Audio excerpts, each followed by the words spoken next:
c'était important pour nous qu'ils fassent partie prenante de la prise en charge et de ce projet-là. Donc on leur a soumis l'idée, est-ce que ça vous dirait de partir, mais où on part? Et de même, ils ont choisi Fakarava. Alors pour la petite anecdote, il y a quand même un jeune qui nous a dit qu'il voulait aller voir les phoques et la neige à Fakarava. Parce que voilà, c'est des jeunes qui ne sortent jamais finalement de là où ils sont. Et donc du coup, pour eux, c'était un petit peu de rationaliser tout ça, mais aussi qu'ils soient acteurs de ce projet-là. L'ITEP est une passerelle, c'est-à-dire que le but, c'est pas d'institutionnaliser ces enfants, c'est de pouvoir les aider à être réinclus dans une vie sociale normale, de retourner à l'école de manière normale. L'ITEP, c'est un institut thérapeutique, éducatif et pédagogique qui a vu le jour en janvier 2022. L'ITEP accueille des enfants entre 4 et 12 ans avec une extension jusqu'à 14 ans, 6 places en internat, 6 places en externat. Ces enfants présentent des troubles du comportement. En aucun cas, ils présentent une déficience intellectuelle. Leur intelligence, elle est proche de la normale.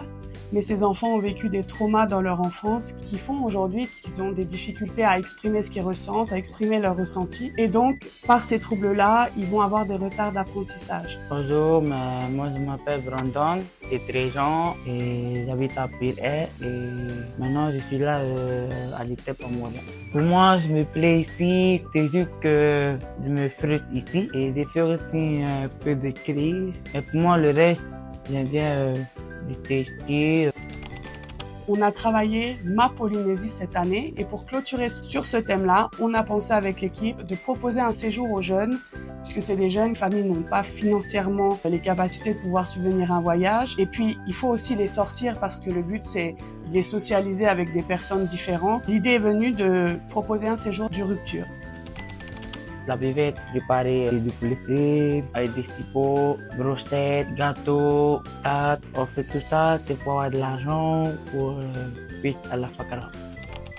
Malheureusement, l'association ne peut pas subvenir à un tel projet parce que c'est quand même conséquent. Il y a 12 adultes qui accompagnent ces 8 enfants. Alors ça peut paraître énorme, mais c'est des enfants qui ont besoin d'une vigilance permanente, nuit et jour.